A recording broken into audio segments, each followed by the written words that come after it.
Our parents don't get how hard it is. Millennial homeowners are revealing how they did it, and I need to lay down for the next week. According to U.S. Census data, 43% of millennials owned homes in 2020. Sure, this number lags behind homeownership rates in previous generations, but let's be honest, it's gotten a whole heck of a lot harder to buy a house.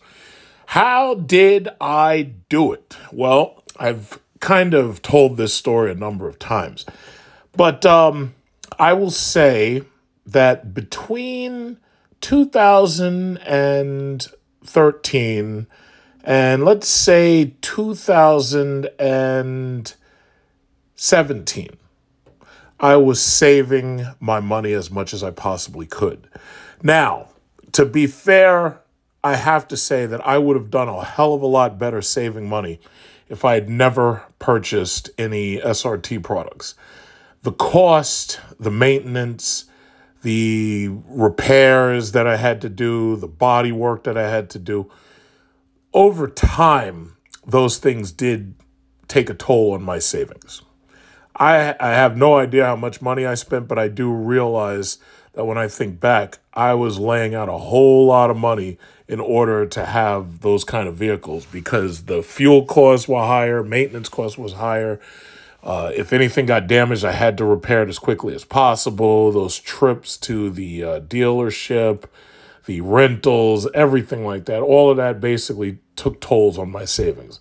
Had I had a regular economy vehicle, even if I had the exact same model, except I had a different trim, I still would have saved more money than I saved having what I have. Now, that applies to the Chrysler 300 2006 that I had. It applies to the 2012 Chrysler 300 I had. It applies to the 2016 Dodge Charger Hellcat that I had. And it also applies to the 2016 Jeep SRT I had, among others. So, one thing I have to say is our biggest problem is a spending problem. It's not really a savings problem. People keep on arguing, oh, well, our wages haven't gone up. Well, in order for your wages to go up, you have to position yourself better.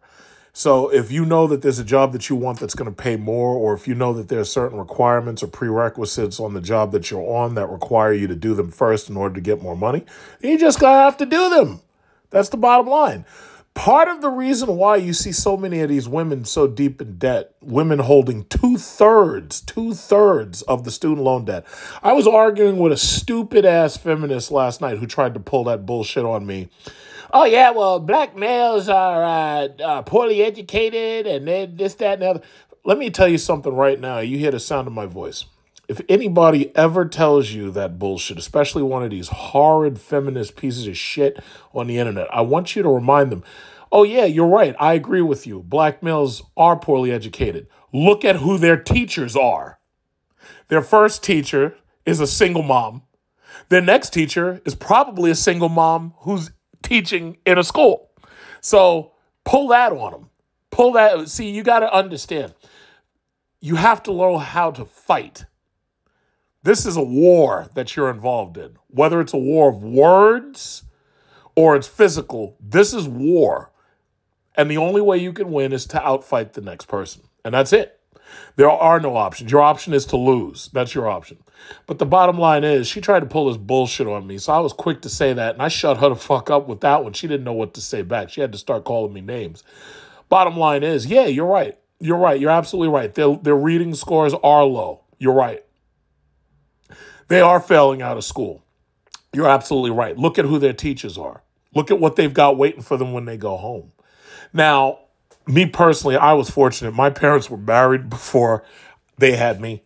And, I throw the word bastard around a lot and illegitimate and everything, which the movie, or I should say the TV show Game of Thrones brought the word bastard back and illegitimate and Jon Snow and this, that, and other.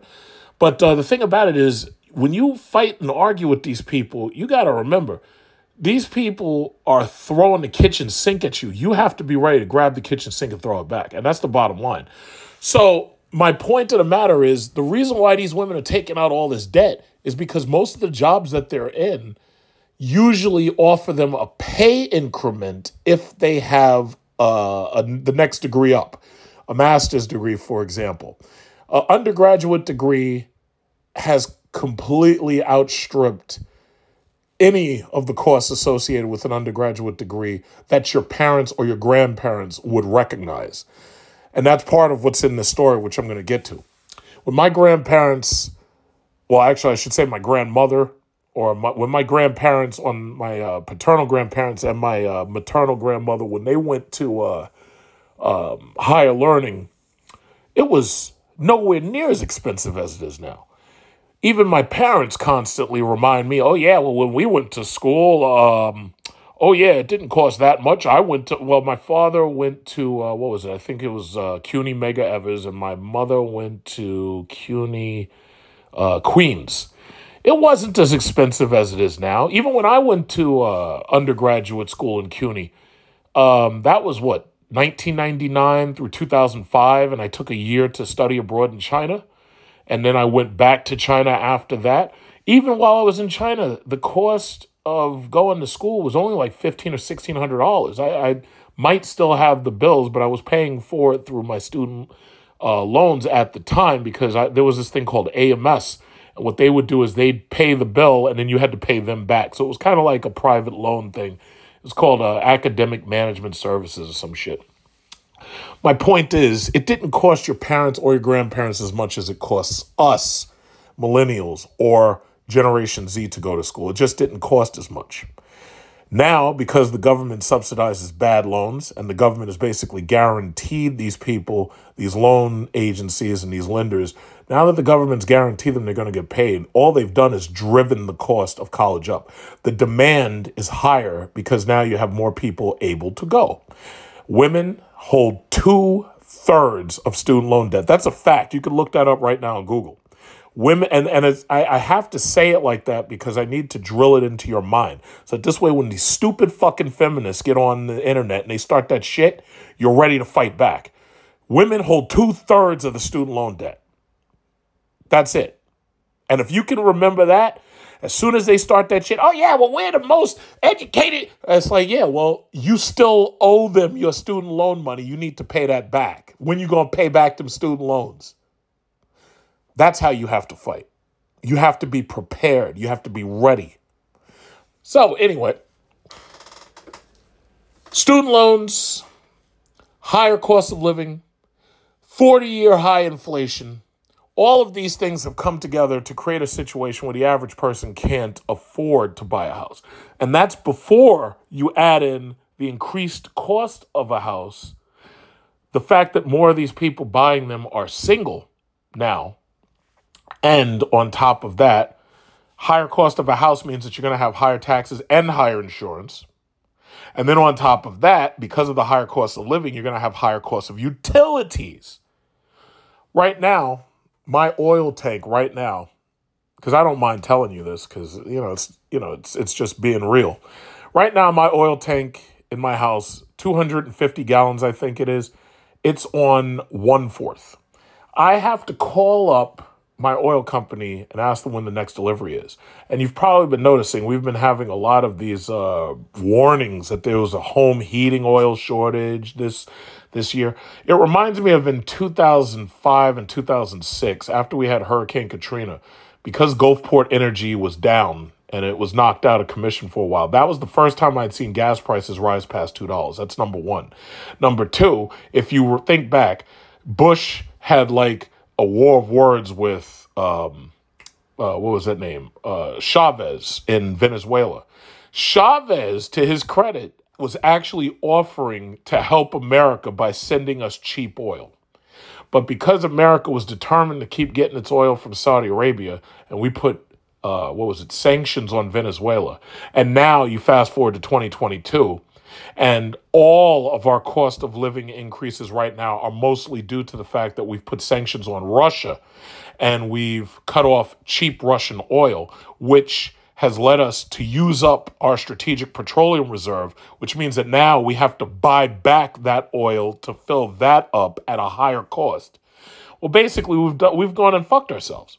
So the reality is, cost of living is so high that the average person can't afford a house. The demand is so high the average person can't find a house to buy. Foreign money that's intervening in our system is so prevalent that before you can even go to one of these house showings and say, hey, you know what? I like this house. I want to sign to buy it. Some Chinese guy or some Eastern European man or some Dubai sheikh gets out of his Rolls Royce with a briefcase full of cash and says, no, forget this person right here. He doesn't have time to get a loan, but I've got this money cash. I got $700,000 cash. And then the person says, oh, well, I just got another offer for $750,000. It's like, fuck it. I'll give you $800,000 cash. What have you seen in the news? People buying these houses sight unseen. They never came and checked them out, buying them cash, $50,000, $100,000 over the asking price. How could anybody who's a millennial or Generation Z, how could anybody possibly hope to compete with that? The only way I could even think to compete with that is either you'd have to be a highly successful YouTuber, or you'd have to be like a digital prostitute on OnlyFans who's selling photos of her feet and selling fart-filled jars for men to buy and sniff.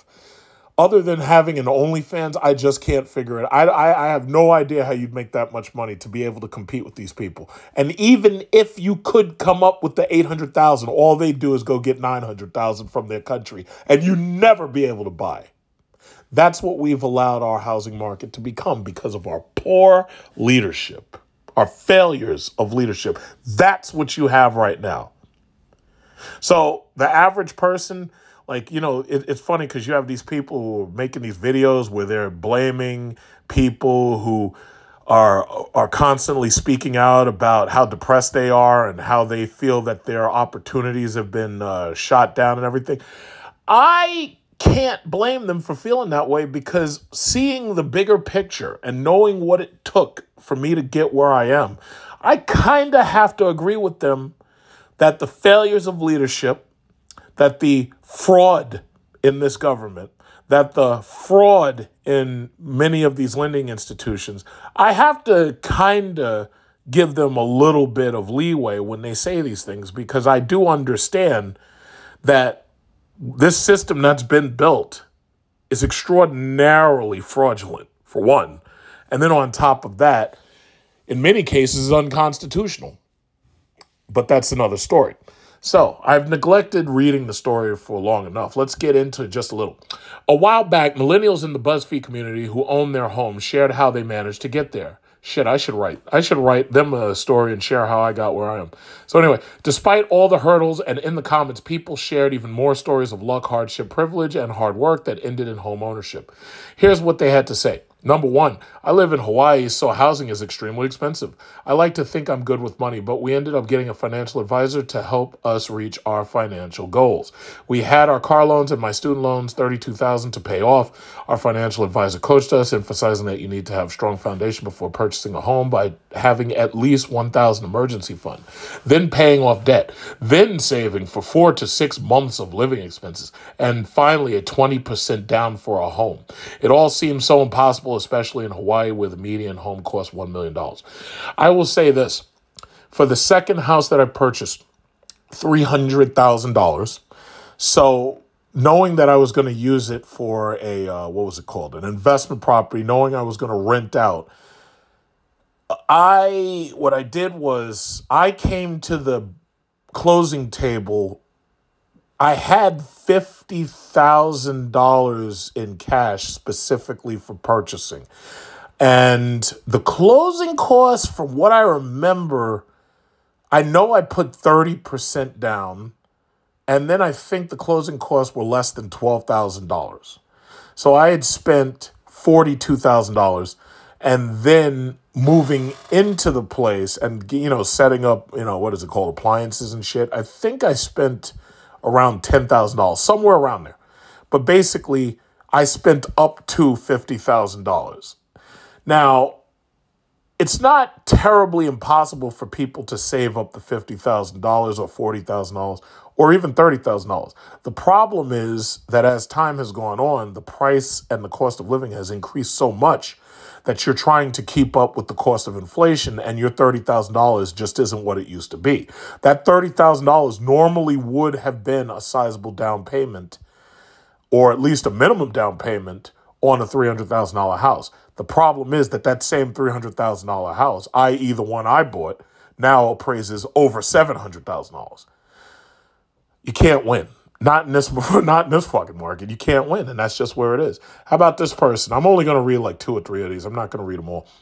My husband and I lived at home with our parents until we were 31 and 33. And with our parents, Jesus Christ. I've still got friends who are 40s and living with their parents. Damn. We looked for 2 years and eventually put 5% down and purchased well under our mortgage cap. That's a good idea. If they tell you that you can afford $4,000 a month, don't buy a fucking house that's $4,000 a month. Buy a house that's $3,000 a month. This way you have $1,000 left over. Or buy a house that's $2,000 a month. This way you have $2,000 left over. Do you see what I'm getting at? The more cushion you give yourself, the more options and the more leeway you have to not only consider paying your house down and paying your mortgage off quicker, but also to give yourself, the cushion of being able to be flexible, A lot of our furniture and hand-me-downs, with the rest being bargain pieces. That's one thing I don't do. I don't do the hand-me-down furniture. The most I'll do is I'll get like glass tables that are hand-me-downs, or if somebody has a yard sale or something, I'll get like tables, maybe wooden chairs or stuff for the basement. But when it came to furnishing my second house, what I did was I just went to Raymore and Flanagan, and who else? Who else did I go to? I know I got some stuff from Home Depot. I think I got appliances from Home Depot. But I don't really do the hand-me-down stuff, even though that's a great way to save money. Okay, one more. I bought my first home in 2018, 3% down. My state has a great down payment assistance program, but the interest rate for that was pretty high at the time. So I opted to pull from my 401k. That's something I don't do. My retirement money is my retirement money. When I retire, 100% of that retirement money will be waiting for me to deal with it then. I do not touch 401ks. I do not touch Roth IRAs. And I also don't touch anything else that says pension on it. You're supposed to see, this is right here. This is the thing that drives me crazy. We're not saving enough money. If you haven't saved enough money to buy without having to go on your pension, then whatever you're trying to buy, you can't really afford it. I have a friend took out money from her pension. She bought herself a house that cost twice as much as mine. Her taxes are her taxes are more than twice as much as mine. And you've probably heard me tell the story. She had to rent out the top floor of her house, and she's living in the basement. She had to have her basement done so that she could live in the basement, rent out the top floor of her house. And I've ranted about this before. I would never fucking sleep in my own basement while some other family or some shit is in the top floor of my house. Fuck that. I would prefer to get a bunch of fresh off the boat immigrants and have them live in my basement. And even if I had to rent to 4 or 5 of them before I'll be in the basement and they're on my top floor. Fuck that. They can sleep in my basement. There's no way in hell I would do that shit. But this is what she decided to do, because the top floor of her house, which she really couldn't afford, she had to rent out the entire top floor of her house, stay in her basement, and between their salaries and her salary, because it's a husband and wife, she's able to afford the house plus those high-ass property taxes. Buying a place that you can barely afford is bad news, right? She took out money from her pension.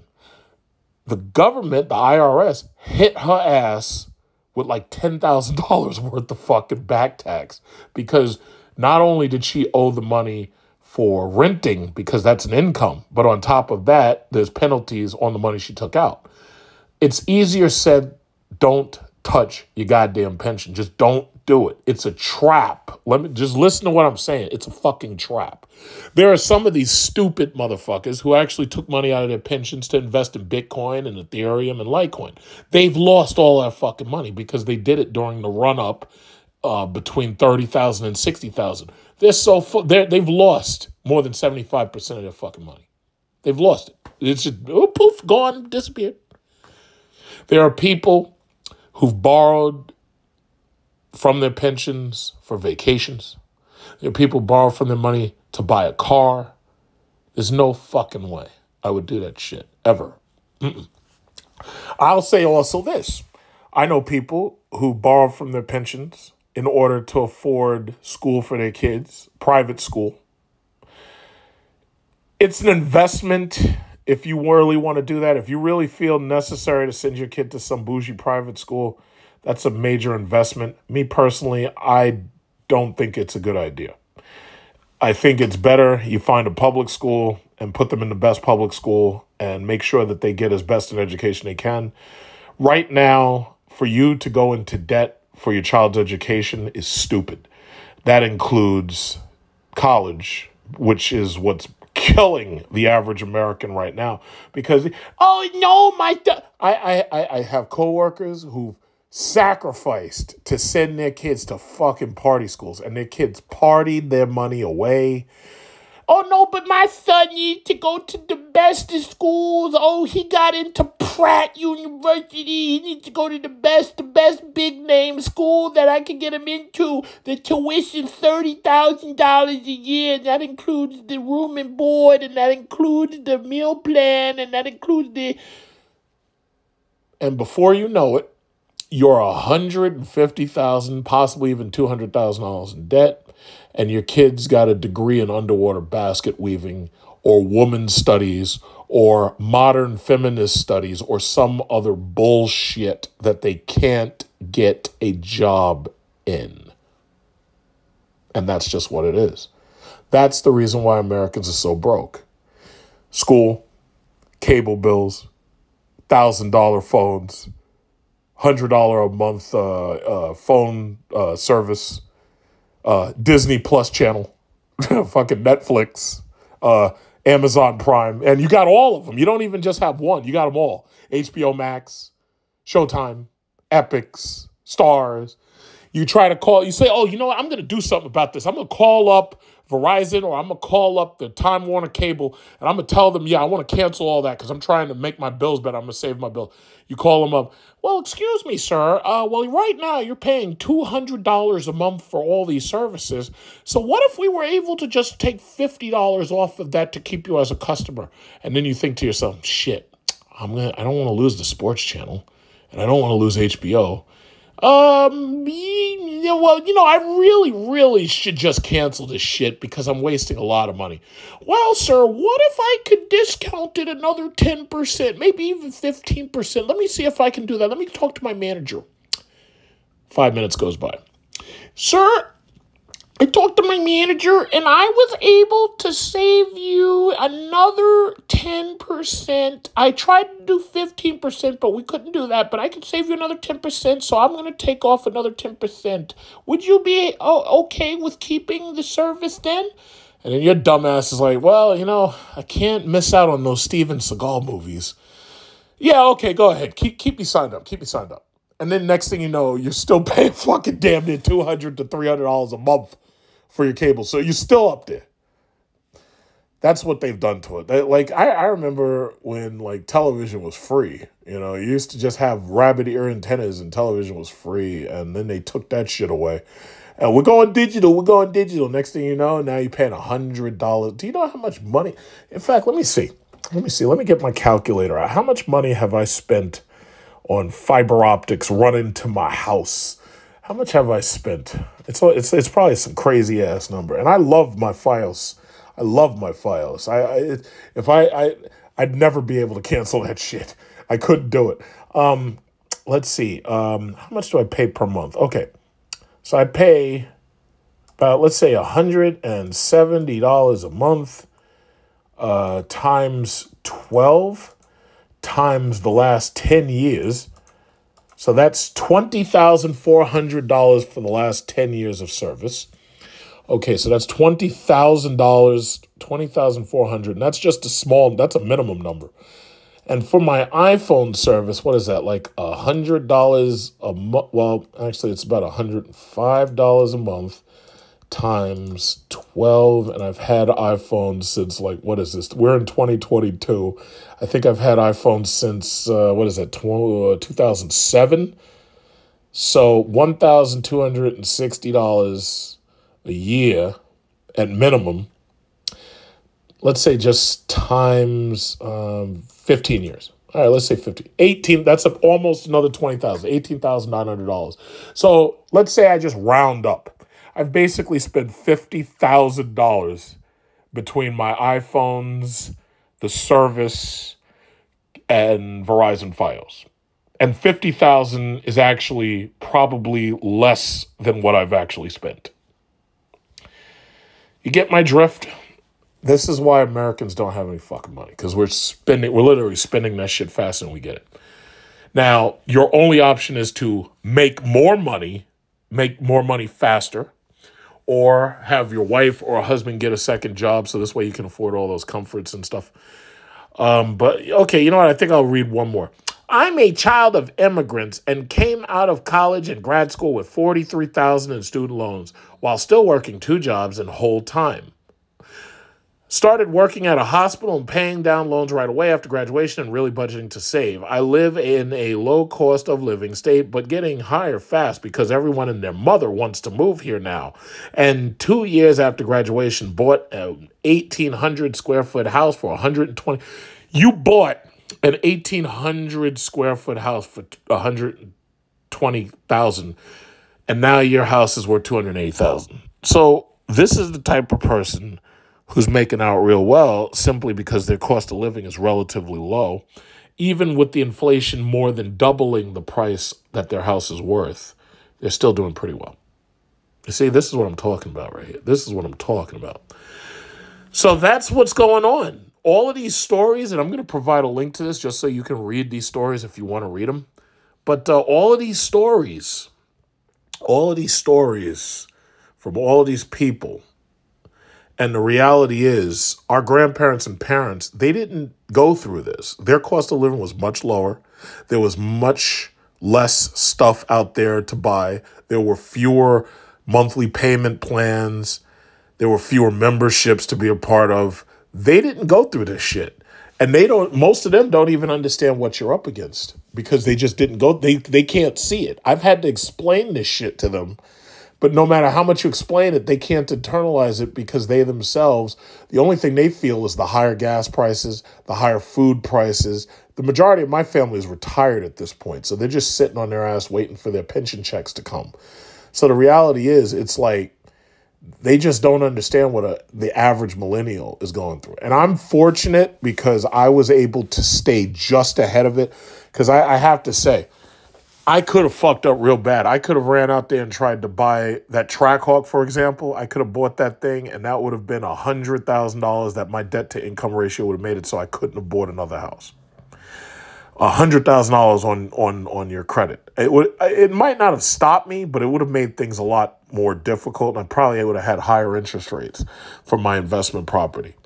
But I have to say, buying my first house is what made me galvanize to buy another. And I guess maybe it's just one of those things where you do something like that, you buy something, and then all of a sudden now you've seen how the process works, you've gone through it, now you want something else, you know? But a lot of people burning up all their money on Lexuses and Honda Civic Type Rs and burning up their money on Nissans and stuff. And you're buying luxury products, like you're buying Gucci, Femi, Prada, all that bullshit, wasting all your goddamn money. So, again, I feel Americans really have a spending problem. We don't save enough money. The only thing that forces you to save money is when they cut your credit cards for you, when the bank calls you up and say, yeah, guess what? You know that credit limit you had? We'll turn that shit off. That's what allows you to save money. That's what allows some of you to save money. Like, the majority of the advice that I've given about how to improve your credit has revolved around saving. Basically, it's very simple. You're supposed to spend less, save more, and invest the difference. It's just that simple. Spend less, save more, invest the difference. And that's just what it is. So this story set, I'm going to provide the link to it. You can read it yourself. So now I have to move on to the next part of the story. So as I mentioned, I was having an argument with one of these horrid feminists, and I threw it into her face that her ridiculous psychobabble bullshit that she learned in school that she was trying to use on me wasn't going to work, and that she needed to hurry up and pay off her student loans because we're not going to do it. I just basically give it to him like that. I'm like, we're not paying off your student loans. The taxpayers had it with you. We're not paying. We're not paying another solitary dime. Go pay your student loans off. Biden announced an extension of the student loan payment pause. These three factors will determine when you need to start making payments again. I've already heard people complaining that all of a sudden they realize how much their student loans are costing them because they've seen the interest rate in those student loans rise. So all of a sudden, whatever little pittance that they were paying has suddenly jumped. And now they're being forced to pay that in order to keep the interest payments down. And they're having trouble just touching the principal because the interest payments are going up. But here's the thing, though. Biden doesn't have the constitutional authority at all to forgive student loans. He doesn't have it. The only thing that allows that to happen is the Congress. Now that Republicans have taken the House, and I want to also mention really closely, the House is closer to the people than the presidency and the Supreme Court is. The House, we have directly elected representatives in the House representing us, right? That's how the Constitution was framed, and that's how they wanted it to be. But what you're up against is you're up against a bunch of commies who want to tear down the Constitution and impose ad hoc law where they see fit in order to keep this burgeoning welfare state afloat. Now, me personally, you know me, I've said it enough, I can't say it enough. I want to destroy the welfare state. You remember how in like The Matrix, Neo was not the real hero. Neo, in the third movie, was forced to capitulate with the Matrix. He was forced to actually sit down and fucking negotiate with the Matrix. And obviously that didn't work because they came back with Matrix 4. It was Agent Smith that wanted to destroy the Matrix. See, Neo was just trying to rescue the people and get them out of there. But that never happened, so a lot of people stayed in there, and they got, in the fourth movie, that never happened. They stayed in there. Agent Smith was like, no, fuck all this shit. We're going to destroy the Matrix. So there's a huge difference between these two characters. In fact, some people argue that Agent Smith was really the one. I want to see the welfare state destroyed. I don't want to see it survive. I want to see the welfare state aborted, basically. I want to see it destroyed.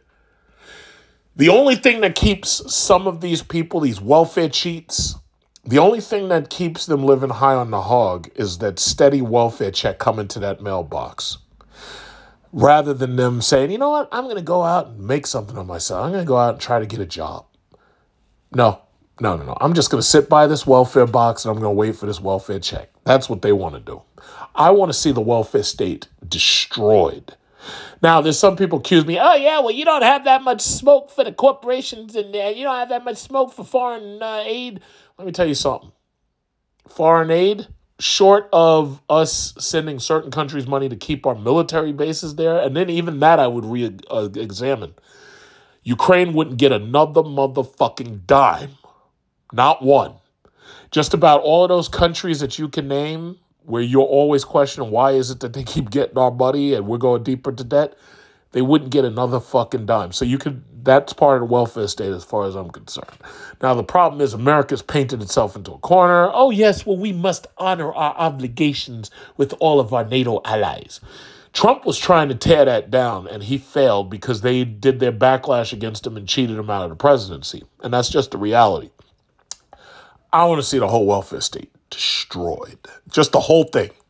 The whole thing. No more checks. No more stimmies. I just want to see it destroyed.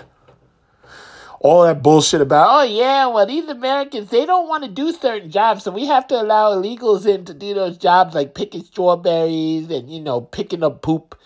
It's like, get the fuck out of here. We got more than enough people here doing absolutely nothing to fill those jobs. In fact, if Some of them were forced to do some of that stuff. They might even come up with ideas how to pick up poop faster or how to pick strawberries faster. The cotton gin was invented based on the need to do it faster.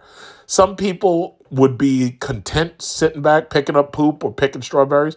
But every now and then you get some person who has a bright idea to say, you know what? I could build a machine that could pick up poop faster. And then you get what's called the pooper scooper. Or somebody might say, you know what? I think there's a faster way to pick strawberries. And then they come up with something. But see, communism, this leftist communism, has always been an enemy to innovation. It's always been an enemy to innovation. I've divested. I pulled away from the story a little too long. Hold on. Let me read some more of this because I'm just neglecting the news. This is how I read the news. It takes me an hour and a half to rant about what I'm reading because it's bullshit. So anyway, Biden extended the student loan payment pause through June 30, 2023. Sooner or later, these banks are going to get pissed off. They're going to knock on your door. We want our money. I don't know when that day is going to be. He may keep extending it till his presidency is over, after his brain finishes turning to mush, considering he's 80. I don't know. The extension was in response to 2 federal courts that have blocked the debt relief. Payments could resume earlier if lawsuits are resolved before June 30th. It has now been 6 times that President Joe Biden has extended the pandemic-era pause on student loan payments. The move comes as his bigger plan to cancel student debt is in jeopardy. Of course it's in jeopardy because you don't have a right to do it. It's unconstitutional. The Congress has the power of the purse, not the presidency. After Biden announced in August up to $20,000 in student loan relief in order to bribe stupid people into voting Democrat, a number of conservative lawsuits jumped up seeking to block the implementation of the loan forgiveness.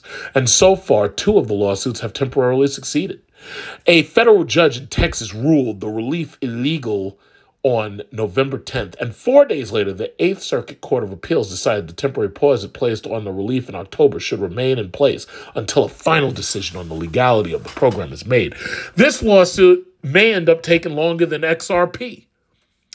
Given the legal proceedings could take months and it's unclear when or if borrowers will see reductions to their balances, Education Secretary Miguel Cardona on Tuesday announced he would be extending the student loan payment pause yet again through June 30th, 2023 at the latest. President of the United States, I believe it is harmful and wrong to ask tens of millions of borrowers. Wait. If this is Biden, I kind of have to read it like Biden would read it. Come on, man!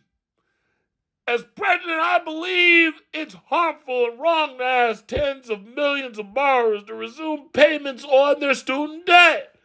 We beat the banks! Okay, but there's a chance borrowers could be footing another monthly bill sooner than June 30th. According to the Education Department, payments will resume 60 days after whichever one of the following scenarios happens first. Either the lawsuits that have blocked the debt relief are resolved. Chances are that won't happen. Debt relief is implemented. I have no idea if that'll happen or not. Now that we have a Republican House, it probably won't happen. They'll just blame the Republicans. Third, the date is June 30, 2023. So those are the 3 possibilities. Either we'll reach June 30th, 2023, the debt relief will happen, or the lawsuits are resolved. Okay. As Politico reported, once the suits are resolved, relief is implemented or the June 30 deadline is hit. Student loan borrowers would then have 60 days until interest on their loan starts accruing again, and they will have to resume payments. And that 60-day period is the minimum time period before which a payment would be due. An Education Department spokesperson said, there could be a range of due dates following the end of the 60-day period. Even if the lawsuits are not resolved by June 30 and relief has not been permitted, borrowers will still have to resume student loan payments 60 days after that date. While borrowers now do not have to worry about resuming payments after December 31st, when their previous pause was set to expire, the fate of their relief remains in legal limbo. Biden's administration asked the Supreme Court last week to revive its student loan forgiveness plan, and while the court had previously dismissed 2 other lawsuits that have sought to block the relief, it's unclear if it will decide to overrule the lower court's decisions. The Supreme Court does not have the power of the purse. See, you know what's amazing? It's sad that the people in this country haven't had civics, because the more you learn about civics, the more you understand the reason why this government is probably the greatest government that has ever existed. Now, somebody will say, oh, yeah, but slavery happened. It's like, listen, slavery happened, yes. However, because of how the Constitution was set up, there was a way out. Because without that being set up the way there was, there would have been no way out and people would still be enslaved. Blacks would still be enslaved. But the Constitution had ways to get out of it. Slavery has always existed. Slavery has existed since the Bible. Slavery has existed in just about every single country. And in many cases, it still exists now. If you ask those northern, the South Sudan area, and you ask some of these other countries about slavery, like supposedly the Chinese were enslaving Uyghurs and stuff in order to get seafood or something like that.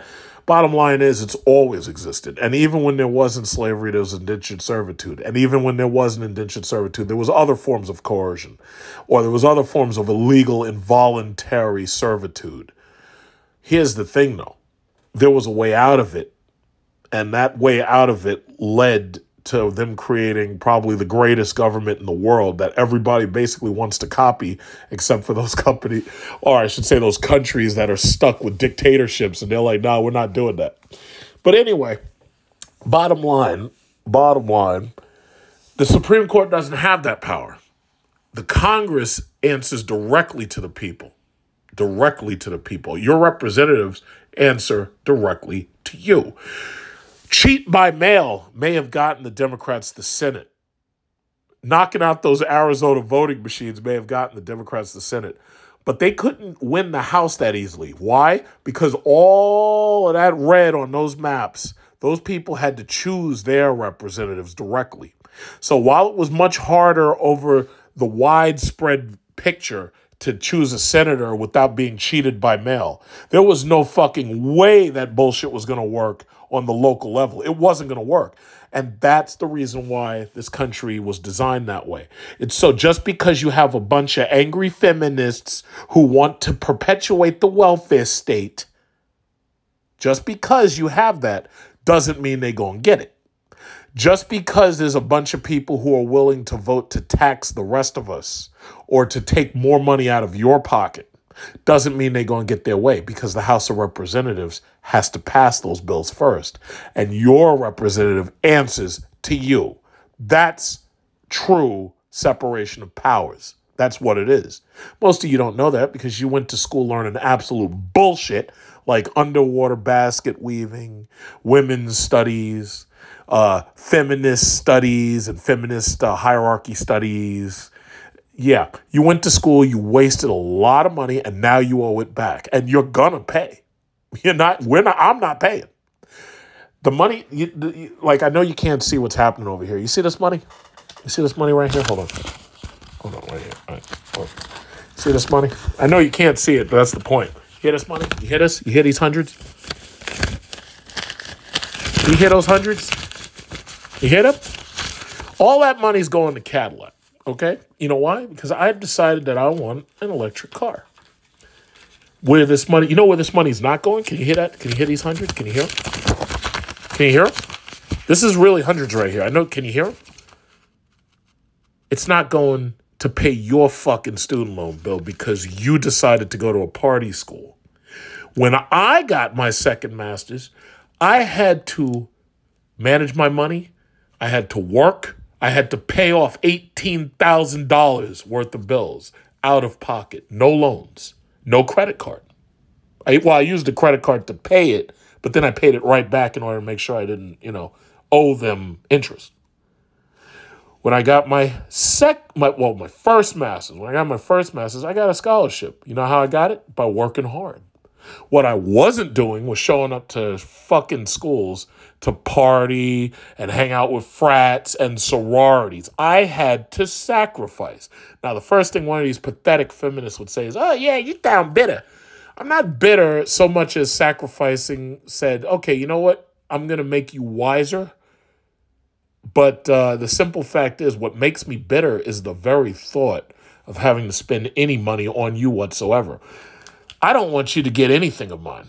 I don't like sharing. Number one, I don't share anything of mine unless I'd rather give shit away than to share, especially if I'm being forced or coerced to share. There's two things of mine you ain't getting. Number one is my money. And just like with that last story I read, you ain't getting my sperm cells either. Why do I bring that up? Well, because they feel that there should be more black male sperm donors. And what they want is their hypergamy demands that they get it from wealthy, highly intelligent, tall black men. Black men make up less than 2% of sperm donors. You want sperm? Get it from Brett. Get it from David. Get it from, what's another white name? Get it from Timothy. Get it from George. Get it from Greg. Get it from Pookie. Get it from Ray Ray. You ain't getting it from me. You hear this? You hear this? You hear that? You know what this is waiting for? This is waiting so that when I go to Cadillac, I could sit down and say, hey, finance manager, how you doing? Is my lyric ready?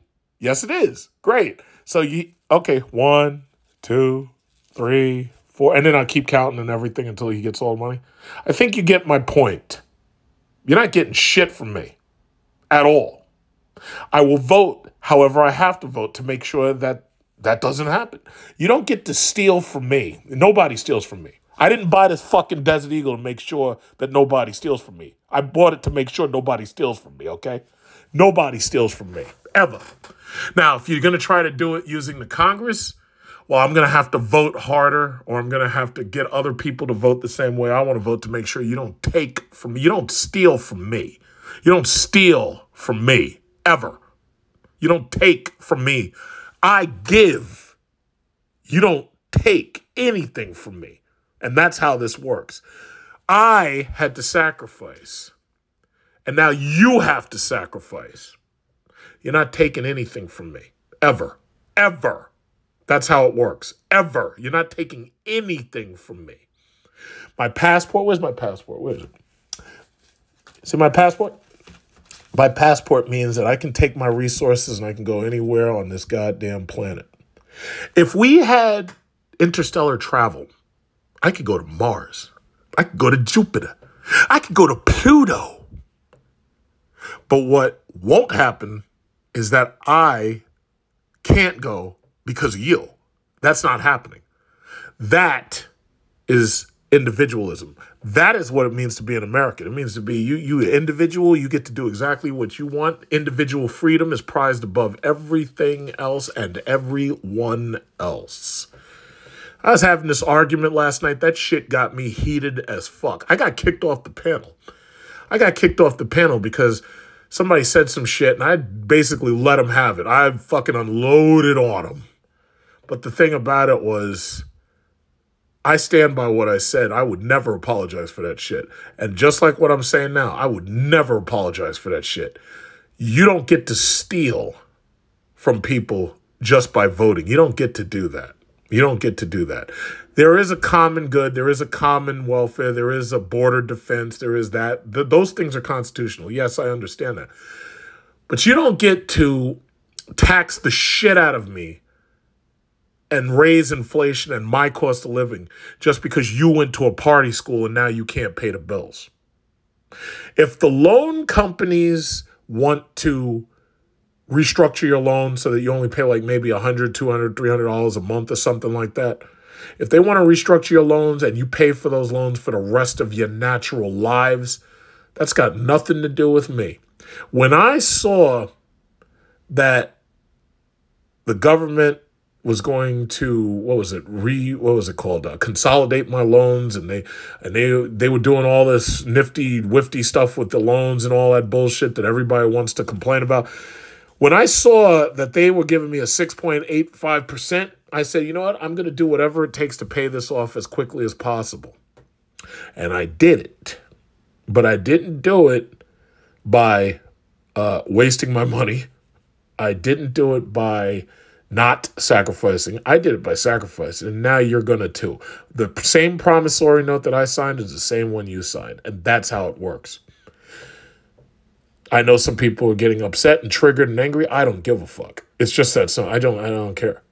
The bottom line is we have laws. You're not going to circumvent the laws in order to steal, especially from me.